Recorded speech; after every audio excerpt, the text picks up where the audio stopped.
Students, I am Sumit sir और मैं लेकर आया हूँ एनालॉग इलेक्ट्रॉनिक्स का लेक्चर नंबर 6। देखिए ये इस यूनिट का जो यूनिट 2 जो हम लोग का चल रहा है बीजेटी तो बाइपोलर जंक्शन ट्रांजिस्टर, इसका ये लास्ट लेक्चर है। ठीक है, इसमें हम लोग अंतिम हेडिंग पढ़ेंगे डिफरेंट रिलेशनशिप्स ऑफ बीजेटी।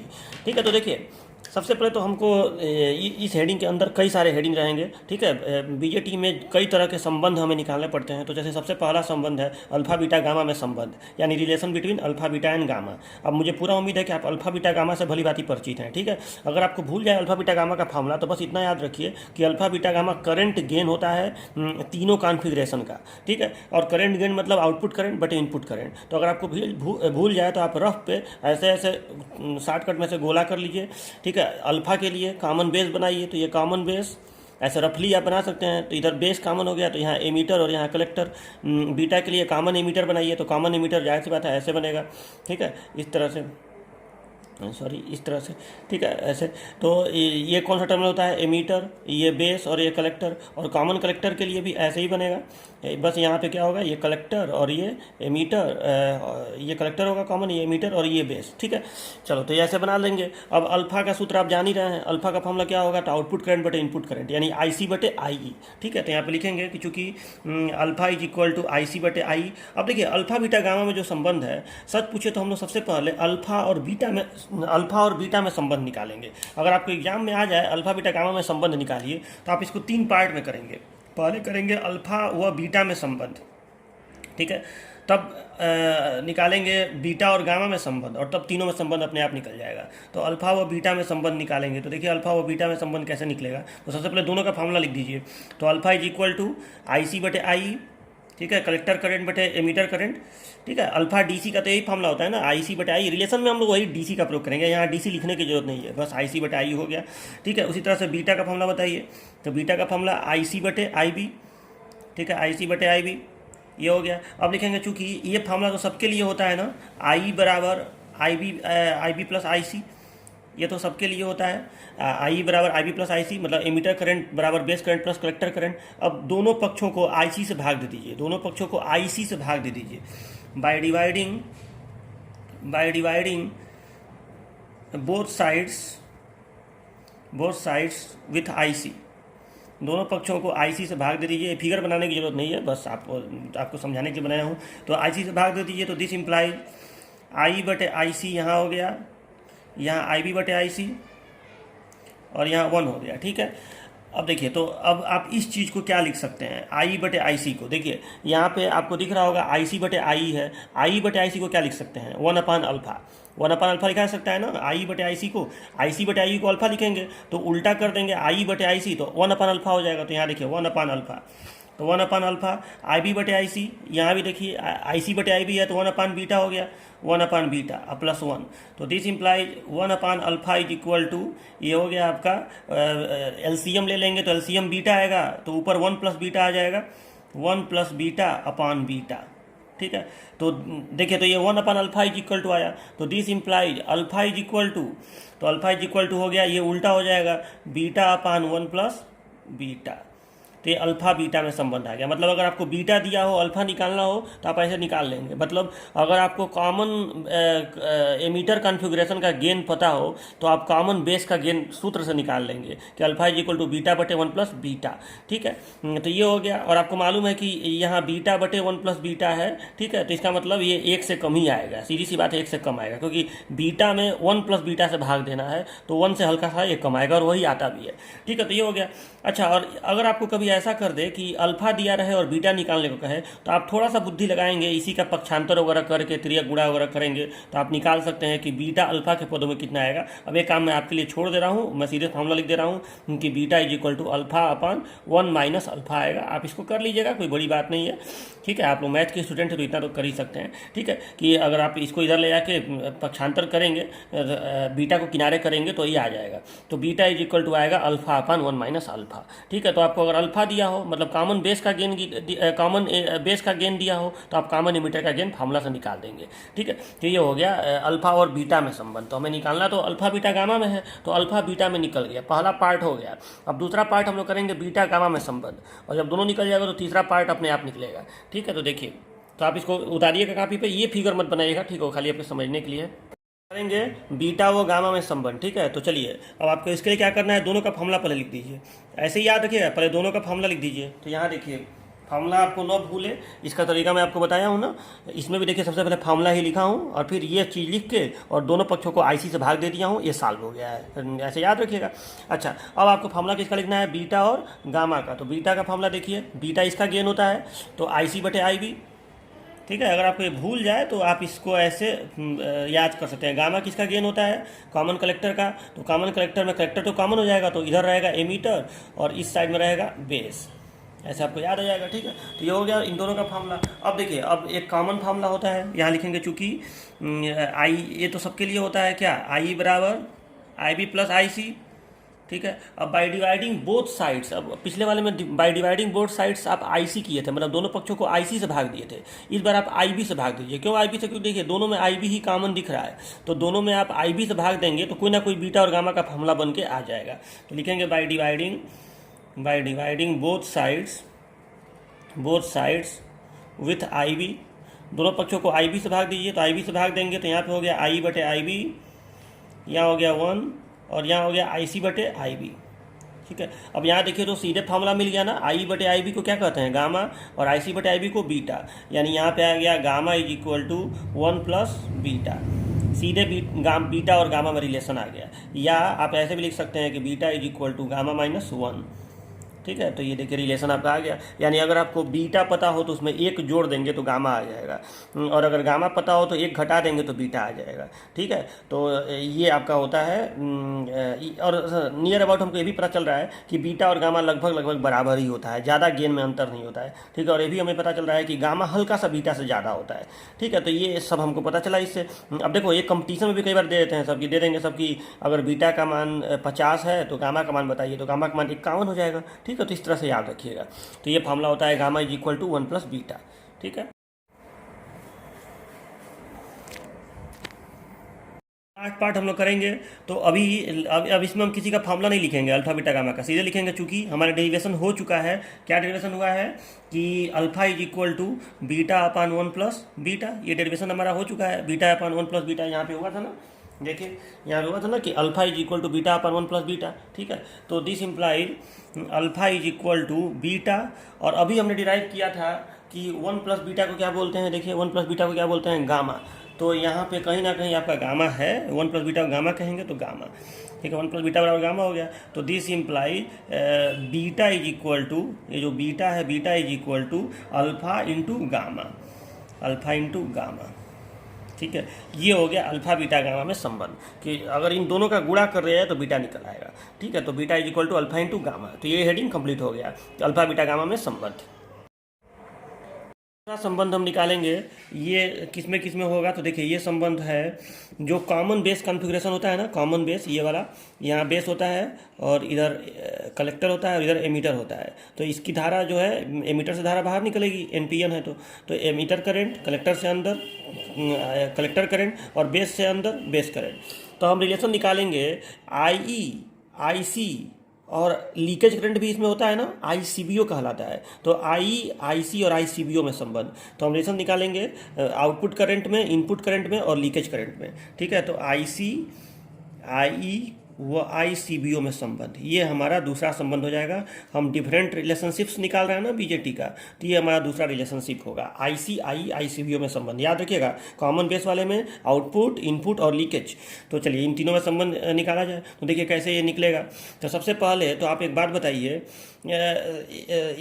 आप लोग कि जब ये प्रवाहित नहीं होता है, जब एमीटर करंट प्रवाहित नहीं होगा तो उस समय यहाँ पे केवल लीकेज करंट प्रवाहित होता है ना।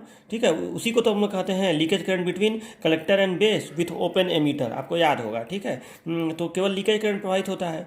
तो अब आप एक बात बताइए कि अगर ये एमीटर करंट यहाँ से प्रवाहित हो, जैसे थोड़ा सा देखो, थोड़ा सा पहले ये वाला बना के आप देखिए, तब आपको ये ज़्यादा क्लियर समझ में आएगा। वैसे मैं समझा चुका हूँ लेकिन फिर भी आपको बता रहा हूँ। ठीक है, तो अब देखिए ये बेस है, ये एमीटर है, ये कलेक्टर है। यहाँ से कलेक्टर करंट, यहाँ से बेस करंट और यहाँ से एमीटर करंट, ये बाहर निकलेगा। ठीक है, तो आपको अगर ये एमीटर करंट यहाँ से बाहर न निकले, मतलब इधर से इलेक्ट्रॉन उधर न जाए, तो ये तो संधि रिवर्स बायस में होती है। तो यहाँ जो आप रिवर्स बायस दिए रहेंगे उसकी वजह से एक माइनॉरिटी करंट ऐसे प्रवाहित होगा, उसी को हम लोग लीकेज करंट कहते हैं और उसका नाम होता है आईसीबीओ। ठीक है। अब अगर एमीटर करंट इधर से प्रवाहित मतलब इलेक्ट्रॉन उधर जाने लगे, इधर से यहाँ पे आप वोल्टेज दे दिए VEB, तो इलेक्ट्रॉन उधर जाएंगे, धारा इधर निकलेगी, ये सब कॉन्सेप्ट तो आप जान ही रहे हैं, ठीक है। तो अगर आई करंट प्रवाहित होगी तो उस स्थिति में यहाँ से एक कलेक्टर जो करंट है वो एक बड़ा सा कलेक्टर करंट, मतलब पहले लीकेज करंट फ्लो हो रहा था, बाद में एक बड़ा सा कलेक्टर करंट यहाँ पे प्रवाहित होने लगेगा। जाहिर सी बात है जो जब इलेक्ट्रॉन उधर जाएंगे तो मैक्सिमम इलेक्ट्रॉन तो कलेक्टर में पहुंच ही जाते हैं, तो वो यहाँ से जाके बाहर निकलेंगे तो कलेक्टर करंट अंदर प्रवाहित होने लगेगा, वो जितना भी प्रवाहित हो। तो मैं ये कहना चाहता हूँ कि जब ये नहीं फ्लो हो रहा रहेगा, जब आई नहीं फ्लो हुआ रहेगा तो केवल ICBO फ्लो होगा, लेकिन जब आई फ्लो होने लगेगा तो इसी आई का कुछ हिस्सा IC होता है, इसी आई का लगभग 90% 95% के करीब में IC होता है। तो जब ये फ्लो होगा तो वो भी फ्लो होगा, ठीक है। तो लेकिन जब ये फ्लो होगा तो जो पहले से ICBO फ्लो हो रहा था वो तो फ्लो होता ही रहेगा ना। जो माइनॉरिटी चार्ज कैरियर्स हैं वो तो प्रवाहित इसमें ऐसे ऐसे ऐसे ऐसे होते ही रहेंगे, यहाँ पे N से P की तरफ इस तरह से। तो मैं ये कहना चाहता हूँ कि यहाँ पे जो करंट फ्लो हो रहा है ये दो तरह का करंट है।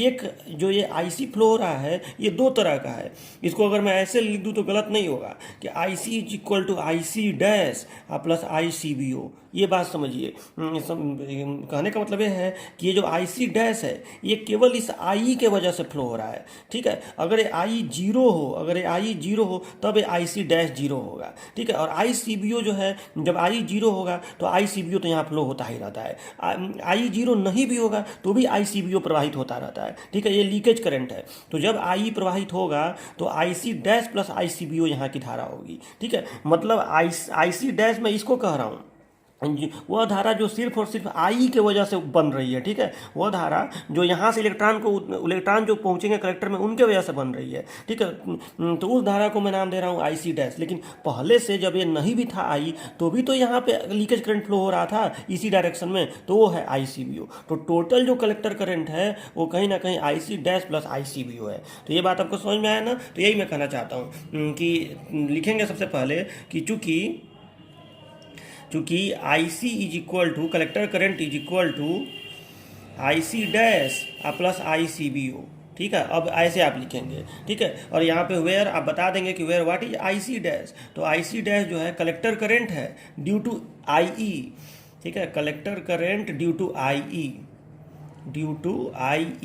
इसमें फिगर आप नहीं बनाने की जरूरत है, फिगर आप बनाने की जरूरत नहीं है, ठीक है। Collector current due to IE मतलब IC डैश में उस धारा को कह रहा हूँ जो IE के वजह से प्राप्त होती है उधर जाके, ठीक है। तो ये वो हो गया, इसी का 90% 95% के करीब में IC डैश आपको प्राप्त होता है, और ICBO तो फ्लो होता ही रहेगा। तो अब लिखेंगे चूँकि आप जानते हैं कि इस वाले में गेन क्या कहलाता है, अल्फा। तो अल्फा इज इक्वल टू क्या होगा, अल्फा इज इक्वल टू होगा IC डैश बटे I। ये ध्यान रखिएगा, alpha is equal to IC dash बटे आई। क्योंकि देखो अल्फा केवल वही वाला अनुपात होता है जब आई जाके उधर आई जब फ्लो होता है तो उसके वजह से जो उधर IC प्राप्त होता है उसी को उसका अनुपात अब बटे आई का अनुपात। तो उधर मैं अब IC डैश से रिप्रेजेंट कर रहा हूँ, जो धारा आई की वजह से बन रही है उधर वो उस धारा को मैं नाम दे रहा हूँ IC डैश। तो alpha is equal to reality में alpha is equal to IC dash बटे आई होता है। वो मैं जो उधर पढ़ाया हूँ वो सही पढ़ाया हूँ कि अल्फा बराबर IC बटे आई, ठीक है। वहाँ पे मैं जो IC बोलता हूँ वो केवल वही वाली धारा होती है जो इधर के इलेक्ट्रॉन के उधर पहुंचने के वजह से बनती है, ठीक है। यानी आई की वजह से जो धारा उधर बनती है उसी को मैं उधर IC लिखता हूँ, पहले जो अभी तक मैं पढ़ाया हूँ तो वो सब मैं सही पढ़ाया हूँ। लेकिन यहाँ पे जब आप ये संबंध निकालेंगे तो अब चूंकि देखो लीकेज करंट इतना कम होता है ना कि अगर आप इसको नगण्य कर दें तो इस IC में और इस IC डैश में कोई अंतर रहेगा ही नहीं। लेकिन जब आप ज़्यादा सूक्ष्मता से संबंध निकालेंगे तो उस समय आपको इसको कंसिडर करना पड़ेगा, ठीक है। तो असली में IC जो है IC डैश प्लस ICBO होता है, और असली में अल्फा जो है IC डैश बटे आई होता है, ठीक है। केवल जो एमीटर की वजह से धारा, एमीटर करंट की वजह से जो धारा बनेगी कलेक्टर में उसका अनुपात बटे एमीटर करंट का अनुपात, ठीक है। तो IC डैश बटे आई। तो यहाँ पे हम लोग IC डैश को क्या लिख सकते हैं, अल्फा IE, ठीक है। ये मान लो समीकरण नंबर 1 है, ठीक है। तो अब इस मान को लेकर समीकरण 1 में रख दीजिए। तो समीकरण 1 में रखने पर तो जब समीकरण 1 में आप रखेंगे तो यहाँ पे ये क्या आ जाएगा, तो IC इज इक्वल टू आ जाएगा यहाँ पे अल्फा आई और प्लस ICBO। तो ये संबंध आता है ICI, देखो मैंने ऊपर हेडिंग क्या दिया है, ICI ICBO में संबंध, ICI ICBO में संबंध, ठीक है। अल्फा तो रहेगा ही, तो IC is equal to alpha I plus ICBO। मतलब अगर कॉमन बेस कॉन्फ़िगरेशन में आपको लीकेज करंट अगर पता है, चूंकि ये कांस्टेंट होता है और अल्फा भी कांस्टेंट होता है, तो अगर आपको लीकेज करंट पता है और अल्फा पता है और केवल I की जानकारी हो तो आप IC निकाल सकते हैं, ठीक है। यही कहने का मतलब है। मतलब अगर आपको इधर का करंट पता है तो इधर का करंट आप बता सकते हैं कि कितना होगा, आउटपुट करंट। और आपको क्या क्या पता होना चाहिए, तो इधर का करंट पता होना चाहिए और अल्फा पता होना चाहिए और लीकेज करंट पता होना चाहिए। तो IC is equal to alpha I plus ICBO, इससे आप निकाल सकते हैं, ठीक है। तो ये आपको रिलेशनशिप समझ में आया ना, ICI और ICBO समझ, इसको एकदम रट लीजिएगा ये, ठीक है। एग्जाम में आए तो इतना डिराइव कर दीजिएगा। तो IC is equal to alpha I plus ICBO। चलिए अब इसको थोड़ा सा और आगे, और थोड़ा सा इसमें आगे भी करेंगे, लिखेंगे। चूँकि आप जानते हैं कि I बराबर होता है IB प्लस IC, ये भी तो फार्मूला होता है, ये तो सबके लिए होता है। तो यहाँ पे जो I है इसके जगह पे जरा ये रख दीजिए, तो this implies IC is equal to alpha IB plus IC plus ICBO, ठीक है। अब देखिए, अब यहाँ पे आप अंदर गुणा करेंगे तो यहाँ पे आएगा IC is equal to alpha IB plus alpha IC plus ICBO, ये आएगा। अब देखिए यहाँ अल्फा IC है और इधर IC है, दोनों को एक तरफ कर दीजिए, पक्षांतर कर दीजिए, तो ये हो गया IC माइनस अल्फा IC, ठीक है, equal to alpha IB plus ICBO इधर बचा, ठीक है। इसको उधर भेज दिया, तो IC माइनस अल्फा IC बराबर अल्फा IB प्लस ICBO। अब इसके आगे देखिए, तो इसके आगे मैं यहाँ कर रहा हूँ, तो देखिए यहाँ पे मैं IC अगर कॉमन ले लूँ तो यहाँ पे क्या बचेगा, देखिए IC अगर कॉमन ले लूँ तो बचेगा 1 माइनस अल्फा, और 1 minus alpha is equal to यहाँ पे हो गया अल्फा IB प्लस ICBO, ठीक है, ये बचा। तो अब दिस इम्प्लाइज, अगर मैं IC का फार्मूला निकालूँ यहाँ पे, मुझे तो IC निकालना है, आउटपुट करंट, तो IC इज इक्वल टू हो गया ये 1 अपन अल्फा का भाग लग जाएगा इसमें भी और इसमें भी, तो देखिए क्या आया, अल्फा बटे 1 minus alpha into IB plus ICBO, ठीक है। तो ये आपका आया फार्मूला, ठीक है। इसको बीटा भी कहा जाता है, ठीक है। तो IC is equal to beta IB plus ICBO, इसको आप ऐसे भी लिख सकते हैं, या आप चाहें तो ऐसे भी याद कर सकते हैं, इसमें कोई दिक्कत नहीं है कि IC is equal to alpha upon 1 minus alpha IB plus ICBO, ठीक है। इससे आपको ये पता चल रहा है कि कॉमन बेस कॉन्फ़िगरेशन में अगर आपको IB पता हो, ICBO पता हो और अल्फा पता हो तो IC निकाल सकते हैं। तो देखिए इस संबंध में और इस संबंध में क्या दोनों में अंतर है। इसमें ये था कि अगर आपको लीकेज पता हो, अल्फा पता हो और IE पता हो तो IC निकाल सकते हैं। इसमें यह है कि अगर आपको लीकेज पता हो, अल्फा पता हो और IE नहीं बल्कि IB पता हो, ठीक है। मतलब ये जो आपको मैं सर्किट बना के दिखाया हूँ कॉमन बेस वाला, कि अगर आपको ये वाली धारा पता हो, ये वाली धारा, और तब आप आउटपुट करंट चाहें तो आप इससे निकाल सकते हैं, अभी जो डिराइव किया हूँ, ठीक है, इस वाले फार्मूला से, ठीक है, इस वाले से। और अगर आपको ये पता हो, IE पता हो, तब आपको IC निकालना हो तो आपको ये फार्मूला लगाना पड़ेगा। तो दोनों फार्मूला है आपका, IC is equal to alpha upon 1 minus alpha IB plus ICBO, या इसको आप बीटा के पद में लिखेंगे तो IC is equal to beta IB plus ICBO, ठीक है। तो आपको समझ में आया ना, तो इतना आपको कर देना पड़ेगा अपने कॉपी पर, आपको ये पूरा डेरिवेशन कर देना पड़ेगा। तो ये कंप्लीट हो गया ICI व ICBO में संबंध, ठीक है। ये कॉमन बेस कॉन्फ़िगरेशन में किया जाता है, आउटपुट करंट का संबंध है इनपुट करंट और लीकेज करंट के पदों में, ठीक है। करंट रिलेशनशिप है, ठीक है। अगला हमारा करंट, इसको हम लोग करंट रिलेशन भी कहते हैं, अभी जो मैं डिराइव किया हूँ उसको भी करंट रिलेशन कहते हैं। अगला भी जो भी कलेक्टर करंट का रिलेशन निकलेगा वो सब करंट रिलेशन कहलाता है, करंट रिलेशन। तो अब देखिए, तो तीसरा हम लोग करेंगे कॉमन एमीटर के लिए आउटपुट करंट निकालेंगे। तो अब कॉमन एमीटर का मैं रफली एक फिगर बना रहा हूँ कि ऐसा होता है, ठीक है। कॉमन एमीटर, यहाँ क्या होता है, ये कॉमन एमीटर में इधर एमीटर होता है, बाहर धारा निकलती है एमीटर की, और ये कलेक्टर IC अंदर और ये बेस IB अंदर, ठीक है, ये होता है। अब हमको संबंध निकालना है किसमें, तो आउटपुट करंट और इनपुट करंट, हमको आउटपुट करंट का संबंध निकालना है इनपुट करंट के पदों में और बीटा के पदों में और लीकेज करंट के पदों में। तो हमको संबंध निकालना है IC IB और लीकेज करंट इसका क्या कहलाता है, ICEO, ठीक है। तो हमें संबंध निकालना है IC IB व ICEO में संबंध, ठीक है। ऐसे देखो समझ के पढ़ेंगे तो रटा जाएगा, आपको समझने में दिक्कत नहीं आएगी। अभी जो हम निकाले थे वो हम निकाले थे IC IE और ICBO में संबंध, क्योंकि वो कॉमन बेस था, ठीक है। इसका संबंध में चर्चा नहीं करेंगे कॉमन वाले का, ठीक है। तो IC IB ICEO में संबंध, तो देखिए कैसे ये निकालेंगे हम लोग। तो सबसे पहले आप एक बार बताइए, अगर ये IB फ्लो न हो तो इसमें केवल लीकेज करंट फ्लो होगा, ऐसे लीकेज करंट केवल फ्लो होगा, उस लीकेज करंट को हम लोग कहेंगे ICEO, ठीक है, उसको कहेंगे। लेकिन जब ये फ्लो होने लगेगा आई बी, तो इसमें जो धारा बहेगी उसको मैं नाम दे रहा हूँ आई सी डैश, ठीक है। मतलब टोटल जो आई सी होगा वो दो धाराओं का योगफल होगा, आई सी डैश और प्लस आई सी ओ, ठीक है। मतलब लीकेज, देखो जब धारा इधर से जाने लगेगी तभी भी लीकेज करंट मौजूद रहेगा, लीकेज करंट तो रहेगा ही रहेगा। तो यानी यहाँ पे लिखेंगे चूंकि I C is equal to I C dash plus I C O, ठीक है। अब ये आई सी डैश क्या है, तो where I C dash is equal to, इसको बता देंगे कि आई सी डैश क्या है। तो ये है collector current due to I B, मतलब आई बी की वजह से। तो ये है कलेक्टर करेंट, जो भी इनपुट रहता है उसी को बोल देते हैं। तो collector current due to I B, ठीक है। मतलब ये केवल आई बी के फ्लो होने से जो आउटपुट साइड में फ्लो हुआ वो कलेक्टर करंट है, ठीक है। और लेकिन टोटल कलेक्टर करंट इन दोनों का योगफल होगा। चलो, तो ये हो गया। अब लिखेंगे फिर से कि चूँकि जो इसका गेन क्या होता है कॉमन एमिटर का, बीटा। तो जो बीटा होता है वो केवल इनपुट आउटपुट धारा और इनपुट धारा का अनुपात होगा। कौन सा आउटपुट धारा, तो आई सी डैश केवल, ठीक है, आई सी डैश और बटे आई बी, ठीक है। जो आप अभी तक पढ़े हैं आई सी बटे आई बी, वहाँ पे जो आई सी था वो ये आई सी डैश ही था, क्योंकि वहाँ पे हम लोग इसको नगण्य मान के चलते थे, ठीक है। तो चलो बीटा, इसलिए जो पढ़ाया वो सब सही है। वहाँ जो आएगा वहाँ आपका आएगा कि आप करंट गेन बताइए कॉमन एमिटर का, तो आप यही लिखेंगे बीटा बराबर आउटपुट करंट बटे इनपुट करंट आई सी बटे आई बी, बीटा ए सी बराबर डेल्टा आई सी बटे डेल्टा आई बी। वहाँ ये आई सी डैश और नहीं लिखेंगे, केवल इस संबंध में ये लिखेंगे। तब देखिए, तो यहाँ पे आपको दिख रहा होगा कि आई सी डैश जो है वो हो गया बीटा आई बी, ठीक है, बीटा आई बी। अब इसको भी हम इस समीकरण में रख देंगे। तो दिस इम्प्लाइज समीकरण 1 में रखने पर, तो जब समीकरण 1 में हम रखेंगे तो हमारा ये रिलेशन क्या आ जाएगा, हमारा रिलेशन आ जाएगा I C is equal to beta I B plus I C O, beta I B plus I C ओ।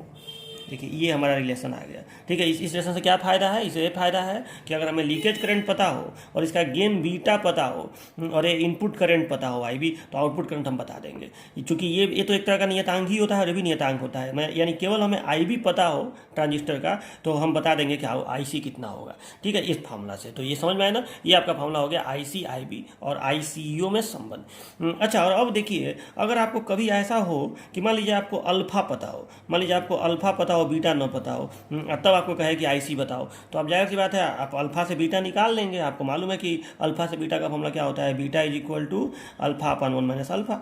इसका यहाँ पे यूज कर लेंगे, वो निकल जाएगा, ठीक है। तो ये कोई बहुत भारी चीज़ नहीं है, ये आप ऐसे कर लेंगे। कभी कभी क्वेश्चन ऐसा होता है कि आपको अल्फा दे देगा और कहेगा आई सी बताओ, अल्फा दे देगा, आई बी दे देगा, आई सी यू देगा, तो आप बीटा निकाल लेंगे पहले अल्फा की मदद से, अल्फा बटे 1 माइनस अल्फा करके। इस सूत्र को आप चाहें तो लिख भी सकते हैं ऐसे, I C is equal to alpha बटे 1 minus alpha I B plus I C U, ऐसे भी लिखा जा सकता है। तो ये आपका फार्मूला हो गया, ठीक है।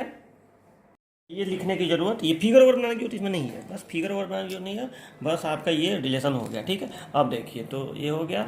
चौथा हम लोग करेंगे, चौथा जो करंट रिलेशन होगा वो किस में होगा, तो ये होगा दोनों का लीकेज करंट, यानी आई सी बी ओ वो आई सी ई ओ में संबंध, ठीक है। ये भी एग्जाम में कई बार पूछा जाता है, ठीक है। आई सी बी ओ और आई सी ई ओ में संबंध, दोनों का जो लीकेज करंट है उसमें क्या संबंध होगा। तो देखिए ये आप कैसे डिराइव करेंगे। तो देखिए, आप कॉमन बेस वाले का समीकरण निकाले हैं तो क्या आया था बताइए। तो वी नो डैट आपका आया था कॉमन बेस वाले का, अभी आप डिराइव किए थे current relation, alpha beta gamma में संबंध के बाद जो रिलेशन आप डिराइव किए थे ना, किसमें आई सी आई और आई सी बी ओ में संबंध। तो उसका रिलेशन क्या आया था कि I C is equal to alpha I plus I C B O, यही तो आया था। और इसको जब आप आई बी के पदों में किए थे, मतलब यहाँ तो आई है लेकिन जब आप इसको आई बी के पदों में किए थे तो आपका सीधे मैं लिख दे रहा हूँ, ये आया था अल्फा बटे 1 minus alpha into I B plus I C B ओ बटे 1 माइनस अल्फा, यही आया था ना। आप लोग एक करेक्शन कर लीजिएगा, अभी मैं जब रिलेशन ये वाला निकाला हूँ आई सी आई और आई सी बी ओ में संबंध, तो मैं ये वाला किया था, ठीक है। I C is equal to alpha I plus I C B O, उसके बाद जब लंबा करते गया हूँ तो इस तरह से आया था ना, एक लाइन इस तरह से आया था, आपको याद होगा, इस तरह से आया था, इस तरह से कि I C into 1 minus alpha is equal to alpha I B plus I C B O. इसके बाद मैंने ये लिख दिया था, अभी देखिएगा ऐसे लिख दिया था कि I C is equal to, ऐसे लिखा था alpha upon 1 minus alpha into I B plus I C B O केवल लिख के ऐसे कर दिया हूँ। ये थोड़ा सा मैं गलत कर दिया हूँ, भाग यहाँ भी लगेगा ना, आई सी बी ओ बटे 1 माइनस अल्फा होगा यहाँ पे, ठीक है। तो थोड़ा सा सही कर लीजिएगा इसको, ठीक है, वहाँ पे सही कर लीजिएगा, भूलिएगा नहीं इसको, ठीक है। भले अगर कॉपी में लिख लिए हो तो फिर बाद में सही कर लीजिएगा। ठीक है। तो चलो, तो ये आई सी इज इक्वल टू ऐसे आएगा, मैं सीधे फॉर्म लिख रहा हूँ, ठीक है। तो ये आएगा क्या, अल्फा बटे 1 minus alpha I B plus I C B ओ बटे 1 माइनस अल्फा। तो इसको मैं ऐसे लिख रहा हूँ, देखिए, तो इसको मैं ऐसे सीधे लिख रहा हूँ कि this implies I C is equal to alpha बटे 1 माइनस अल्फा आई बी। ये आप समझ लीजिएगा, अब पूरा डेरिवेशन नहीं करने जा रहा हूँ यहाँ पे।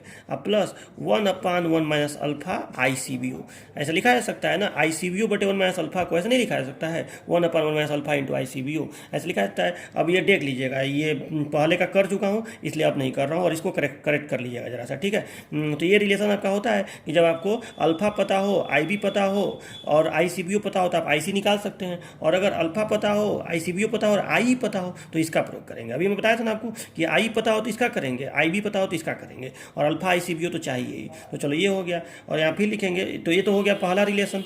और फिर लिखेंगे आल्सो, एक और रिलेशन हम लोग निकाले थे कॉमन एमीटर के लिए, जो अभी अभी यहाँ पे मैं लिखा हूँ। कॉमन एमीटर के लिए आई सी का रिलेशन आप ये निकाले हैं, आई सी का relation beta I B plus I C E O. तो देखिए I C is equal to beta I B plus I C E O. और एक सेकंड, अभी इस लाइन को लिखने से पहले जरा 1 मिनट रुक जाइए। तो एक बार बताइए, इसको हम लोग बीटा कहते हैं ना। तो देखिए, इसको अल्फा अपन अल्फा को बीटा कहते हैं। तो देखिए, तो I C is equal to beta I B plus 1/1 minus alpha I C B O हो गया ये, ठीक है। ये ऐसे हो गया beta I B into 1/1 minus alpha I C B ओ।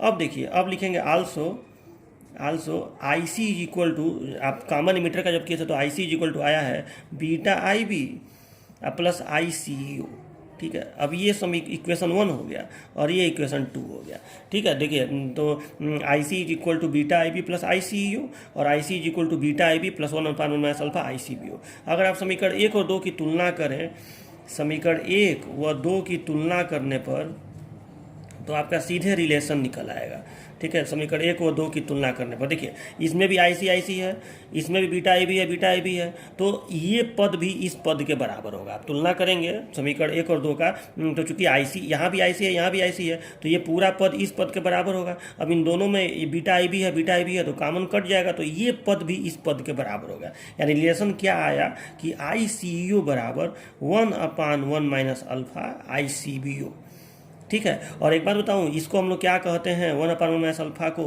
इसको हम लोग कहते हैं बीटा प्लस 1, इसको हम लोग कहते हैं beta plus 1 I C B O. अब कैसे बीटा प्लस 1 कहते हैं, तो ये देखिए, इसलिए कहते हैं कि यहाँ पे 1/1 माइनस अल्फा में अगर आप एक जोड़ दें, ऐसे एक जोड़ दें, तो आपका क्या आएगा, देखिए। तो ये आपका आएगा एलसीएम 1 माइनस अल्फा हो जाएगा, तो ऊपर आएगा 1 और प्लस 1 माइनस अल्फा बटे 1 माइनस अल्फा, ठीक है। ये सही है ना, 1 प्लस 1 माइनस अल्फा बटे 1 माइनस अल्फा, तो ये हो गया 2 माइनस अल्फा बटे 1 माइनस अल्फा। मिनट नहीं, सॉरी, 1 मिनट, मैं ये बोल रहा हूँ कि बीटा प्लस 1 करने पर मुझे ये दिखाना है कि ये आ जाएगा। तो बीटा का फॉर्मूला क्या होता है, अल्फा बटे 1 माइनस अल्फा, आप प्लस 1 करेंगे तो देखिए ये आ जाएगा, ठीक है। आप एलसीएम लेंगे तो 1 माइनस अल्फा, और यहाँ हो जाएगा अल्फा और प्लस 1 माइनस अल्फा, ठीक है। तो देखिए, अल्फा से अल्फा कट गया तो 1/1 माइनस अल्फा आया कि नहीं, यानी बीटा प्लस 1 का मतलब ये हुआ, ठीक है। तो मेन हमारा रिलेशन ये बन के आया कि आई सी ई ओ बराबर beta plus 1 I C B ओ। मतलब अगर आपको बीटा पता हो और कॉमन बेस वाला लीकेज करंट आपको पता हो तो आप कॉमन एमीटर का लीकेज करंट निकाल देंगे, ठीक है। या आपको अल्फा पता हो और कॉमन बेस का लीकेज करंट यानी आई सी बी ओ पता हो तो आप कॉमन एमीटर का leakage current I C E ओ निकाल देंगे।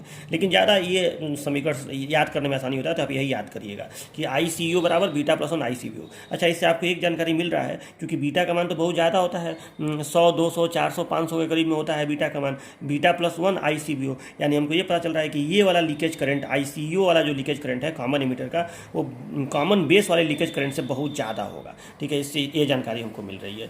तो आप इसको कर लेंगे ना, सबको समझ में आया ना। ये जरा करेक्शन कर लीजिएगा, वहाँ गलती से मुझसे मिस्टेक हो गया है, ठीक है। और मन करेगा तो देखो, एग्जाम में अगर आए तो मन करे तो आप इसके बाद ये वाला पूरा डेरिवेशन मन करेगा तो आप कंप्लीट भी कर सकते हैं, ठीक है। कंप्लीट करके दिखा सकते हैं, ठीक है। तो मतलब इसके बाद ये या डायरेक्ट भी लिख सकते हैं, कोई दिक्कत नहीं है। तो ये मतलब आपको ये दोनों तो मैं आपको कहा भी हूँ कि आपको याद भी रखना पड़ेगा, आई सी बराबर alpha I plus I C B ओ, और आई सी बराबर ये वाला इसके आई बी के पदों वाला, ये भी याद रखिएगा। और ये तो याद रहता ही रहता है ये वाला समीकरण, ठीक है, कि I C equal to beta I B plus I C U, ये और ये तो जरूर याद रखिएगा, इसको और इसको, ये दोनों तो भाई याद रखना ही पड़ेगा। और इसकी मदद से ये आया है और इसमें खाली इसके जगह पे बीटा लिख दिया गया है, ठीक है। तो चलो आप इसको तैयार रखिएगा, ठीक है। और इसको बीटा प्लस 1 कहा जाता है, 1/1 अल्फा को, ठीक है।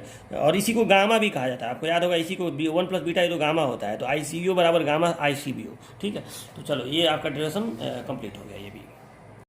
अब देखिए लास्ट डेरिवेशन हम लोग करेंगे, लास्ट जो करंट रिलेशन है ये है कॉमन कलेक्टर के लिए, ठीक है। कॉमन कलेक्टर का जो आउटपुट करंट है, तो कॉमन कलेक्टर में यहाँ पे होता है कलेक्टर, ठीक है, इस साइड में होता है कलेक्टर, और इसमें आउटपुट करंट जो है वो होता है एमीटर, ठीक है। आउटपुट करंट एमीटर करंट होता है और इनपुट करंट बेस करंट होता है, ठीक है। और कॉमन करंट जो है कलेक्टर करंट होता है। तो इसमें हम लोग आउटपुट करंट का, देखो हम लोग जितना रिलेशन निकाल रहे हैं सब में लगभग यही तो कर रहे हैं कि आउटपुट करंट का निकाल रहे हैं इनपुट करंट के पदों में, ठीक है। तो आई आई बी और आई बी और leakage current I C B O में संबंध, तो हम इसमें निकाल रहे हैं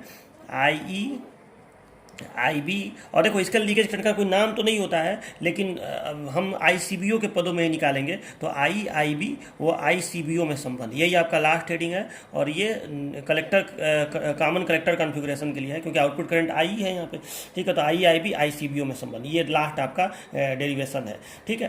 तो चलो इसको भी करके देख लिया जाए कि इसमें क्या आएगा। तो देखिए इसको करने के लिए सबसे पहले तो हमें लिखना पड़ेगा, जो देखो कॉमन बेस वाला जो फार्मूला आया था वो सबके लिए यूज हो सकता है, ठीक है।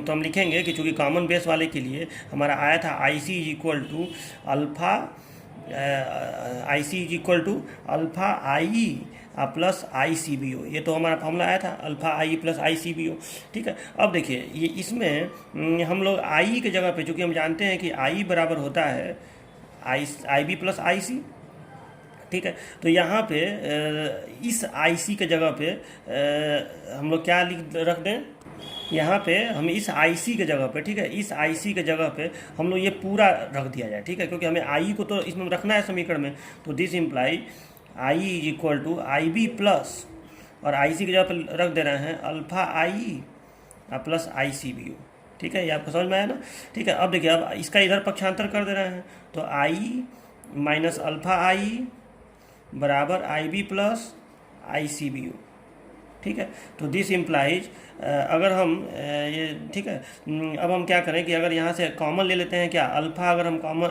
आई कॉमन ले लें तो यहाँ पे आया 1 minus alpha I B plus I C B O, ठीक है। तो अब देखो अब 1 माइनस अल्फ़ा उधर जाएगा तो भाग लग जाएगा, तो आई इज इक्वल टू आया 1/1 माइनस अल्फ़ा आई बी प्लस 1/1 माइनस अल्फ़ा आई सी बी ओ, ठीक है।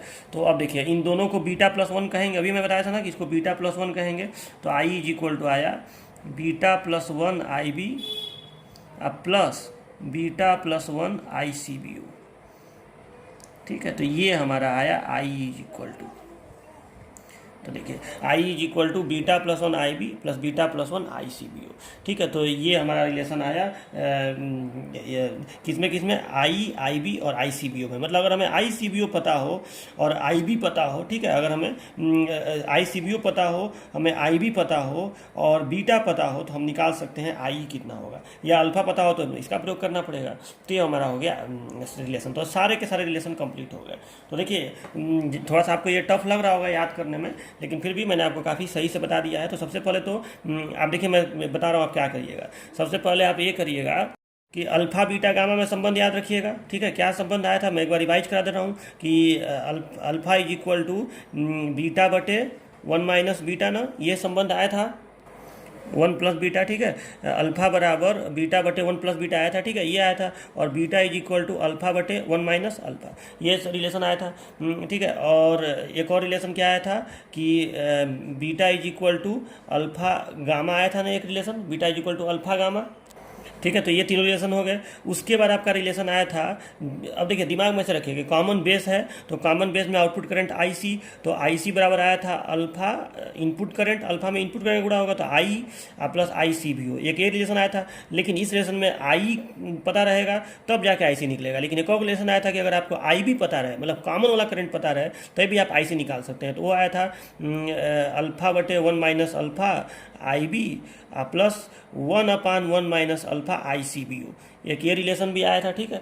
चलो ये भी हो गया। और फिर कॉमन एमीटर वाले का आउटपुट करंट का भी आया था, मतलब आपको फिर आईसी का एक और रिलेशन आया था, ठीक है। मतलब ये रिलेशन सब आईसी का ही दोनों रिलेशन है, ठीक है। तो आईसी इज इक्वल टू, फिर आपका आया था बीटा इनपुट करंट, इसमें क्या होता है बीटा आई बी होता है ना कॉमन एमीटर, हाँ beta I B plus leakage current I C B, एक ये रिलेशन आया था, ठीक है। और इन दोनों का कंपेयर करके आपका रिलेशन आया था आई सी बी ओ और आई सी ई ओ में। क्या रिलेशन आया था कि I C U is equal to beta plus 1 I C B O, ठीक है, ये क्या रिलेशन आया था। और लास्ट रिलेशन आपका आया कि आई इज इक्वल टू, ठीक है, आई का भी बीटा के आई बी के पदों में, तो इसमें क्या आया था कि beta plus 1 I B plus beta plus 1 I C B O, ठीक है, ये रिलेशन आपका आया जो अभी यहाँ पे लिखा हूँ। तो ये सारा रिलेशन आपको याद होना चाहिए। और इस पर न्यूमेरिकल्स भी कंपटीशन में पूछे जाते हैं, सेमेस्टर में तो न्यूमेरिकल नहीं आता है, लेकिन ये डेरिवेशन प्रूफ करने को आता है। लेकिन तो मैं बता दे रहा हूँ, अल्फा बीटा गामा में संबंध ज़्यादा इंपॉर्टेंट है, अल्फा बीटा गामा में संबंध, और फिर इंपॉर्टेंट है आई सी बी ओ और आई सी ई ओ में संबंध, ठीक है। और ये वाला उतना इंपॉर्टेंट नहीं है,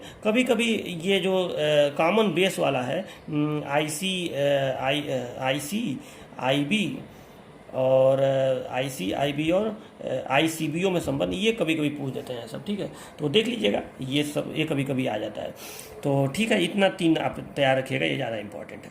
चलिए, तो इसी के साथ आपका ये चैप्टर समाप्त हो गया, ठीक है। अब देखिए, अब मैं आपको कुछ क्वेश्चन एक आध दे दे रहा हूँ जो आप प्रैक्टिस करिएगा। वैसे क्वेश्चन सेमेस्टर में आता नहीं है, लेकिन आपको मैं दे दे रहा हूँ, आप उसको प्रैक्टिस करिएगा, तो ठीक है। और नेक्स्ट टर्न पे मैं यूनिट 3 स्टार्ट करूँगा। देखिए 6 यूनिट है, 6 यूनिट में से 2 खत्म हुआ पूरी तरह से।